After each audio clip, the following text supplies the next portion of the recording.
Boy, I expected that. Blowout win for Nebraska, 90-55. The Huskers dominate the Ducks. 17-0, we continue the winning streak. 6-0 in the conference. It's our best record in program history.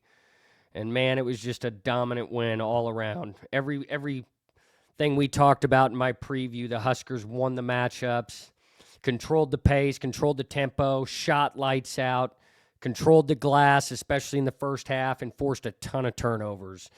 So just a great win for the Huskers. Let's look at the field goal percentage from the game. So Nebraska, lights out, baby. They were hot all night, 53.3% from the field to Oregon's 41.7% from the field. And then from three-point, this was the big difference. Nebraska shot 47.2% from three-point. Oregon only shot 26.1%. So that alone was, a big difference in this game. Price Sandfort was just incredible. Hit 7 threes. Braden Frager hit 7 threes. Sam Hoiberg, I think, hit 2 or 3. Cale Jacobson hit a couple. The whole team was shooting lights out from 3. And when we're shooting that good, it's hard to keep up with us, man. Total rebounds, Nebraska 29, Oregon 27, so pretty close there.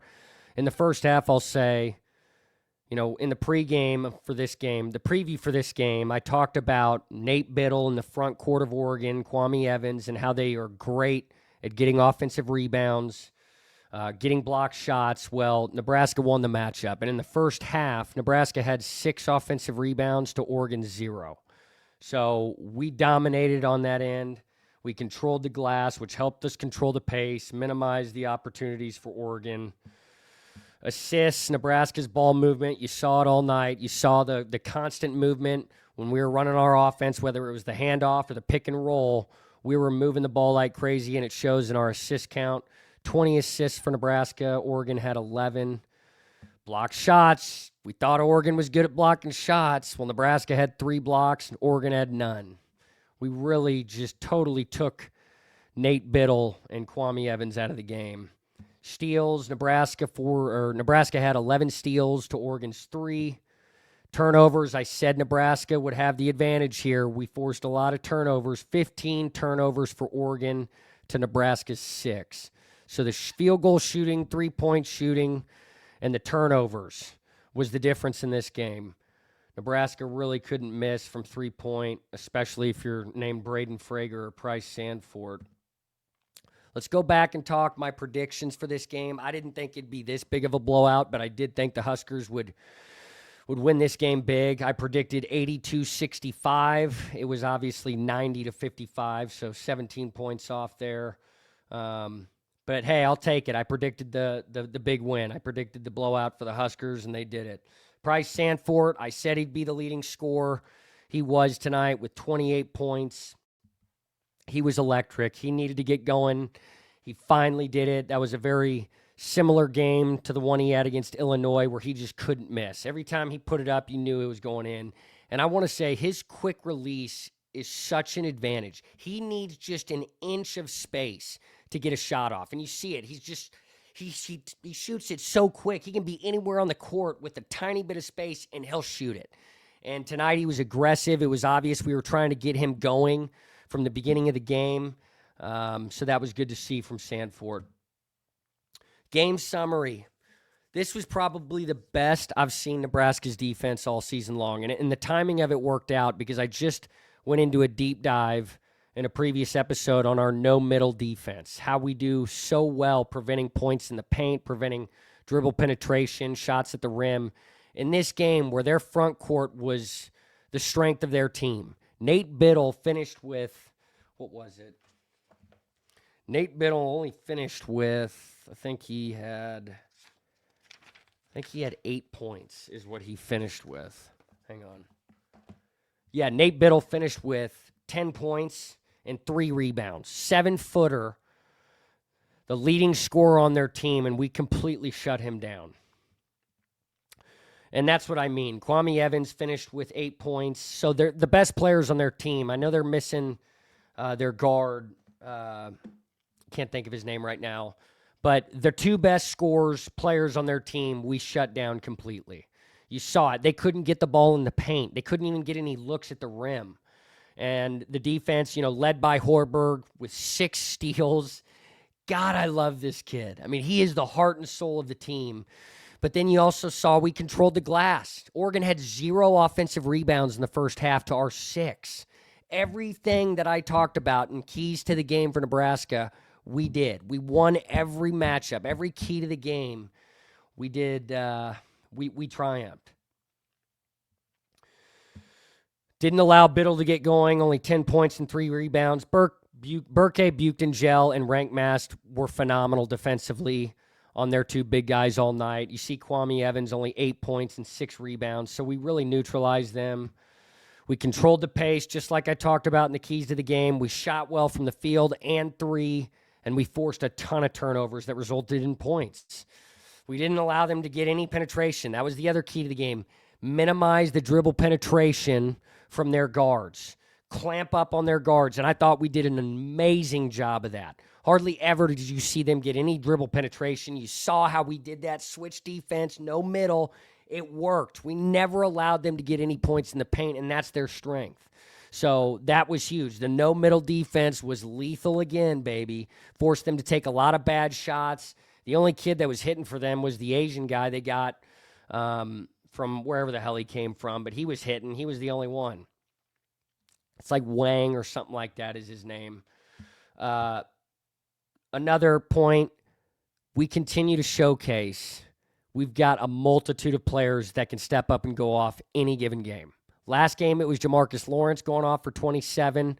Tonight, it was Price Sandfort with 28. It was Braden Frager at Ohio State leading scoring with 15. Rank Mast has been the guy to lead the team in scoring. I mean, every night, you don't know who's going to be the leading scorer, and that's what makes us dangerous, baby. Let's get into the stats leaders. Obviously, Price Sandfort was our leading scorer. He was 7-11 from downtown, 28 points, 4 rebounds, 2 steals. Frager, 23 points. He was also 7-11 from downtown. His three-point shooting has improved tremendously as the season has progressed. I think he should be considered one of the top freshmen in the Big Ten all day long. Sam Hoiberg, my God, 6 steals, 11 points, 5 assists, and 3 rebounds. That he's the heart and soul. He's the energy guy. He does it all. I mean, when he is on the floor, he's making plays, and he shot great from 3 tonight. I feel like he hit every open shot he had. He was dishing out assists. Opposing coaches are constantly talking about him because he's the real deal. For how, physically, he's not physically imposing. He's the least physically imposing guy on the team, probably the least athletic guy on the team, and every single game, he's lighting up the stat sheet. He's not leading the team in scoring, although he was the 3rd leading scorer tonight, but he's doing everything else. And the best teams have guys like that. You need him on the floor constantly. When his shooting in the first half, I'm like, we need him back on the floor, man. I love it. Cale Jacobson had another great game off the bench. God, man, he's a hell of a player. Like Frager off the bench.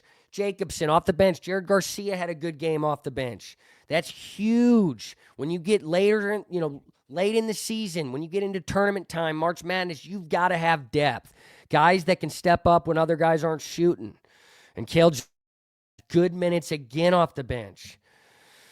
Rank Mast and Jamarcus Lawrence didn't have off nights. Don't let their numbers fool you. They just didn't have to do shit, thanks to the hot shooting of Frager and Sandfort. And that's a good sign.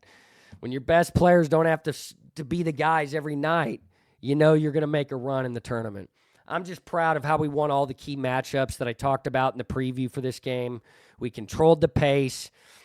We limited turnovers. Once again, we hardly ever turned the ball over. And we prevented dribble penetration and rim and paint shots. They didn't get any shots at the rim, hardly any shots up for Nate Biddle. He was, neutralized in this game. Only 3 rebounds for him, a 7-footer. And I talked about is how good they are on the offensive glass, how much they're going to try to get the ball inside through the dribble penetration. I mean, nobody on their team was getting going except for that Asian Lin Wang or whatever his name was. I think he finished with 12 points. And then lastly, we took advantage of home court. I mean, it was late in the middle way through the first half, we got like a 3-point lead and we didn't look back. And at halftime, when it was 42-30, 12-point lead at halftime, you knew we were going to kick their ass. You knew it was going to be a 20-plus point win at that point. I was hoping my score prediction would be a little closer, but home court definitely was an advantage, and we played it in our favor. All right, I've got burning questions, okay?